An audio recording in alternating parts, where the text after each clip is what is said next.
Ma'am Cherry White. Galing sila sa sorry. baba, sir. Sorry po. Bigla kayo na isa lang. Sabi ko, bago mag 3 o'clock, sorry na, medyo napa-extend yung kaninang complainant. Sige. Magandang hapon po, Ma'am Cherry White. Hello po, magandang hapon po. Nasabi na po sa amin kanina ni Sherry yung problema at susubukan po namin, tingnan namin kung pwede natin maayos pa to. Gaano kayo katagal na po magkasintahan ni Boy Tapa? Start po nung December 13. Dito lang po, bago lang. 1 year, wala pang 1 year, Wala December po. 13. Okay. Well, sayang naman po yun kahit papaano. December, January, February, tatatlong buwan na kayo. Ano bang pinag-ugatan ng away ninyo? Ito po kasi yun eh. Pinagbintangan ako na nag-hack po daw ako ng Facebook. Nahinak ko daw po yung Facebook, which is nung isang gabi po, akala niya hinak ko yung Facebook niya, pero lahat po ng Facebook nag-log out. Nag-message siya sa akin na ipapatulpo daw po niya ako. Okay. Ngayon, yung conversation na yun, syempre naaligaga ako. Ngayon, pinost ko. Pinost ko po yung convo na ipapatulpo ko. Tapos, bigla na lang siyang nag-live sa Facebook niya. Nagsalita po siya ng mga kasiraan about sa akin. Katulad po ng walker ako, magulang ko po, adik, may matanda daw po ako. Yun po yung mga sinabi niya sa akin sa live. 1 hour po siyang naka-live. Pero pagkatapos niya, nag-usap na ho ba kayo, ma'am? Hindi po. Okay. Hindi mo natanong sa kanya ba't niya nagawa yun? Wala ba siya yung pagsisisi or pag nag-post later on na bakit niya nagawa yun o hindi ba siya nag-reach out at gusto makipagbati? Wala po eh.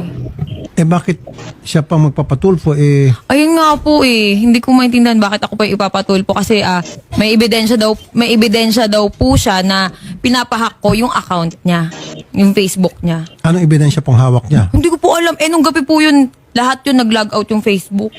Pero kung kayo po ay magkasintahan, ba't kinakailan pa i-hack yung kanyang Hindi ko nga po alam. Hindi ko po gawain yun. Pero yan po iba na-explain mo na sa kanya. In-explain ko po, pero sunod-sunod yung rant niya sa akin. Sinasabihan niya pa ako ng bad words na, ulul ka, alam ko ikaw may gawa nito. Pero, nung time na po yun, lahat ng Facebook nag-log out. Okay. At ito naman, ito. Nagkaroon po talaga ng down po. Ang meta po nung araw po na yun. Facebook, Messenger, and Instagram po. Yung po Nag-down ba, po talaga. alam niya at nasabi sa kanya? Hindi ko po alam. Pero nung time na po na yun, sinabi ko sa kanya yun na, paanong hinahack, nagko-content kami dito na na-log out lahat ng Facebook. Sabi niya, ulul ka, ikaw lang gagawa nito, alam ko yung ginagawa mo. Pero ano motibo para gawin niyo sa kanya? Hindi niyo ba naipaliwanag sa kanya na ba't ko gagawin yun? Ba't kita i-hack? Sir, puro bad words po yung sinabi niya. Ako, kalmado lang. Sabi ko, hindi ko gagawin yan. Nandito po yung conversation sa akin. Pero sa palagay niyo po, bakit niya naisip yun? Marami Siguro naman po din dahil po pagbintangan. galit siya. Galit siya. Bakit po siya galit Sir, sa inyo? ba't hindi magalit yun? Nakakatakot. Kaya nga boy tapang eh. Opo, nakakatakot talaga. Dapat prepared ka na kung nung makipagrelasyon ka sa kanya. Hindi, kaya nga po Alam mo naipag-iwalay dapat- na ako eh. Ayaw niya. Ayaw niya. Siguro give it a try. Kasi siyempre ma'am, nung pinasok mo relationship with him, alam mo kung ano yung karakter niya, pagkatao niya. Dapat tanggap mo Sir, niya, nung ready nagkakilala ka. kami, hindi po siya ganun. Sobrang lambing niya. Sobrang bait niya. Okay, maganda yung sinabi mo. So, Opo. ano sa tingin mo ang dahilan nung sobrang bait niya, sobrang lambing niya, biglang nag 360 degrees? Sir, selos. Ayun. Yan Selos. sinasabi nila, huwag ka kasing magkaroon ng kasintahang maganda. Oo, di ba? Kasi kung ikaw magkasintahan maganda, talagang marami kang problema dyan. Siyempre, Sir, natural. maganda. Hindi po daw ako maganda. Kasi sinasabi niya sa live, unggoy ka din. Tanggalin mo yung maskara mo. Pangit Kasi na. sir, ritoke daw po yung ilong ko. Wala namang masama kung ritoke. Doon sa mga mga selosa at seloso, wag na kayo magkasintahan ng gwapo at maganda para hindi na kayo magsiselos. Wala nang aligid-aligid. Di ba? So, nagsiselo siya. Baka naman may pagbasihan, ma'am, para maging fair. Baka naman may pagbasihan yung pagsiselos niya. Sir, ito nga pilit kong sinasabi noon sa social media, ilabas mo kung anong dahilan ng hiwalayan natin. Bakit hindi mo malabas? Kasi sir, ayoko magsalita masisira siya. Hindi, pero ma'am, kasi wala siya dito, subukan natin tawagan. Yung bang, okay, dati malambing siya, sabi niya sweet. Sobra. O, Para siyempre, akong prinsesa. tama lang yon. Usually, ganun talaga pag naniligaw. Pag tumagal-tagal na, hindi naman lahat, medyo pa yung pagbabago. Pero, what led to it? Ano po yung mga nagawa mo sa tingin mo sa kanya na para naging ganun po yung kanyang pag-aasal na ngayon sa inyo? Kasi ganito po yan nag-start yan pati dun sa may nagpa-picture sa akin sa Alcoy, sa Cebu. Nag-away po kasi kami that time. Lagi kami nag-aaway. Laging punto selos. Siyempre ako nagselos din ako, pero yung pinagsiselosan ko nasa lugar. Okay. Nasa Ano tama. po yung sa Cebu? Yung sa Cebu, sir, ganito yan Meron din kasi lumabas sa video po na nakita ko. Pero hindi po siya yung sinaktan ko. Opo. Yung mga kaibigan niya. Sir, dinipensahan ko po kasi yung sarili ko. Bumaba ako dun sa resort, nakapanty ako, nagsiswimming po ako dun that time. Opo. Tapos, pag akyat ko, galit na galit siya. Sabi niya sa akin, hinawakan niya yung kamay ko agad. Nakaganyan ako, sir. Hinawakan niya po yung kamay ko, tapos yung kaibigan niya, 4 na lalaki. Habang hawak niya ako, naka-video sila, nasa kalsada po kami, may video ako. Nasa kalsada sila, nakipag-sex ka doon? Ginaganyan na ako, nakipag-sex ka dyan sa baba? Anong ginawa mo dyan? Sabi ko, mga followers, nagpa-picture sa akin, anong masama? Doon na siya na-trigger. Nagselo siya, yun. So, may Galit na nagpa-picture galit sa yung mga followers, pinagselosan niya po yun. Opo, yung mga taga Cebu. Doon po sa lugar na yun. Natural lang po sa ating mga vloggers, maging siguro sa kanya, pag may nakikita mga followers nagpapapicture, hindi niya po naunawaan yun. Bakit wala ho ba nagpapapicture sa kanya? Madami din po. Oh, at ikaw, nagsiselos ka ba pag may nagpapicture sa Hindi kanya? po. Normal po yun pag may nagpa-picture. Kaso kasi yung point po na yun, naghiwalay na naman kami. Yung mga nagpa-picture sa akin, pinatagay ako. Dun sa may resort. Siyempre, katuwaan po kami, yun. Pag akyat ko, yun, nagalit na siya. Anong dahilan daw bakit si Boy Tapang, siya pa sana magpapatulfo?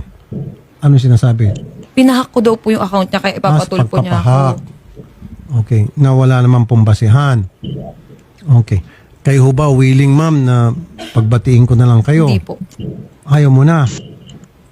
Sayang naman po yung 3 buwan. Ay, hindi po. Hindi ako manghihinayang dun. Anong dahilan ba't nandito po kayo ngayon? Gusto ko po kasi sabihin sa kanya na kasi sa social media po tinitira na yung yung mental health ko talaga. May mga nagbabanta din. Tapos, hindi na ako makatulog ng maayos sa lahat ng sinasabi ng tao. Ganyan pala yung babaeng yan, may matanda.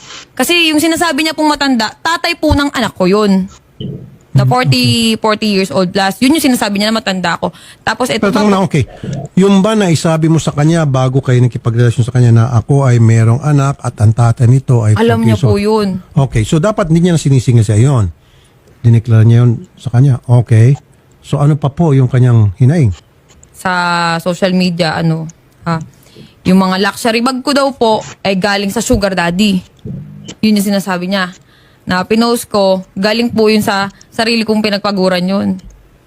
Yun yung kasi may mga nagko-comment sa akin, yung bag mo galing naman siya sa sugar daddy mo. Siyempre, nasasaktan ako, sir. Yung mga ganun na, nadadamay din po yung anak ko sa mga comment. Kaya sabi ko, hindi po ako sumagot sa sa Facebook. Gusto ko daanin na lang namin sa... Okay. Kasi ma'am, ito, kung talagang hindi kayo makapag-ayos at lumalato, kung yun po yung naitabi nyo o na screenshot nyo, yung mga pananalita na hindi totoo, pwede huma-cyber libel natin. Kung sino man yung gusto nyo, may kagagawa niyan. Lalo yung sinasabi na ikaw ay walker, ikaw ay ganito, ganon, na below the belt po yun. Saka po yung nanay ko, tsaka yung tatay ko, sinabihan niya ng addict. Yun po, pwede natin makasuhan ng cyber libel mga yon. Nandiyan ho na preserve nyo yung mga post na yon. Hawak nyo pa po. Opo, may video. Sinend ko na po. Pwede ho kayo mag-cyber libel kung tutuusin. Pero habang maaari sana maiwasan natin, mapagbati namin kayo. Hindi po mangyayari yun. Kilala ko yun Okay? So, at least kayo po yung nakapagsalita na sa amin. Pag siya'y pumunta rito, alam na namin kung anong gagawin. Siya nga pala, kanina pala, malala ko, yung lawyer po ni Boy Tapang gusto ata makipag-usap off-air. So willing ho ba kayo pagkatapos nito, pag-usapin naman kayo off-air. Sige Meron po. atang gusto sabihin yung lawyer. Siyempre, yung lawyer siguro, alam niya na pwede ka mag-cyber libel doon sa mga sinasabi mo. Pero ikaw ba walang sinasabing masasama kay Boy Tapang? Nagmura po ako kasi away namin yun eh. Nagmura po ako dun sa sa bahay ni Hindi, record. pero yung bang pinost nyo po na may sinabi kayong mga libelous, yung mga Ay, wala po. malisyosong mga panalita, wala. Walang cyber libel. Kasi sa alam inyo. ko po yung mangyayari. Kaya hindi po ako sumagot. Pero yung mga tao pong nagsalita ng mga hindi maganda laban sa inyo, paninirampuri, yun po, pwede tayo mag-cyber libel. Tutulong po kami. Okay? Sige po. Si Boy Tapang daw, mamaya na lang daw magsalita. Yung, may Actually, sir, panawagan? may post po siya sa Facebook 20 minutes ago kanina po. Kakagising ko lang, excited naman to. Kalmahan mo, alam ko, pangarap mo yan umabot sa Tulfo kagaya ng pag-utos mo kay Canada Girl dati. Asa na ang tawag, inihintay ko. Pero tinatawagan natin, sir, wala pong sumasagot po. Saan? Pupuntahan na lang daw po si Boy Tapang. Hindi niya tinatawagan? Shari? Hindi po, tinatawagan po natin, sir. Ringing po, hindi po sumasagot, sir. Pero Yung mga nakausap staff po natin kanina yung lawyer, di ba? Opo, hindi po sumasagot. Tas kanina, ngayon po, cannot be reached na po. Yung number po na ibinigay po ni Ma'am Kasi nga, Sherry White. ayaw nga nila ng on-air. Ang gusto nila off-air. Yung lawyer. Yung lawyer daw po ang willing Yung lawyer daw po, makipag-usap. Ma'am Cherry White, willing na ata makipag-usap. So mas maganda kung lawyer, alam niya na anong pwede mangyari base doon sa mga sinabi mo na mga post. Actually, Sir Rapi, meron din po akong lawyer. Pwede din po rin yun. Pwede din po siyang, yun din yung makipag-usap. Lawyer to lawyer. Opo. Patay na, mukhang tumitindi na to. Habang Maris, kayong dalawa lang. Hindi po. Mas mabilis masolve yun kung kayong dalawa lang. Hindi Kasi na po pag lawyer kaya to lawyer, medyo ibang level na Napahiya yun. na po kasi ako sa social media eh. Wala Nadama nang yung anak ko eh. Walang pag-asa magkabalikan Wala kayo. po. Nako. Ano po mensahe nyo kay Boy Tapang? Huwag ho kayo magsalita ng mga masakit. Alam ko po yun. Alam ko. Sige. Kasi sa Facebook ko nga po, hindi ako nagsalita ng di maganda. Dito pa po kaya. Sige po, ano po yung mga gustong sabihin sa kanya? Nanonood po siya malamang kasi kinatbilis na po siya, pinatay niya yung cellphone. Ano po, ang gusto niyong ayan po, tingin sa camera. Mensahe niyo po sa kanya. Wala. Good luck. Yun lang. Good luck. Good luck sa'yo. Good luck sa atin. Yun lang po. Yun lang po. Siya yung woman of few words. Sige po. Well, good luck din po. Mamaya po, ma'am, siguro off-air ayaw nila. Subukan natin na on-air. So, lawyer mo, lawyer, pag-usapin natin. Sige, salamat ma'am at good luck po sa inyong dalawa. Sige po. Gandang hapon po. Yun. Thank you po. Kaya kayo dyan, huwag kayong umibig sa maganda at sa gwapo. Hanapin nyo yung pangit para wala na kayong problema. Hindi na magsaswangit ang mga mukha nyo. Totoo yan. Palang pinagkawain sa elo.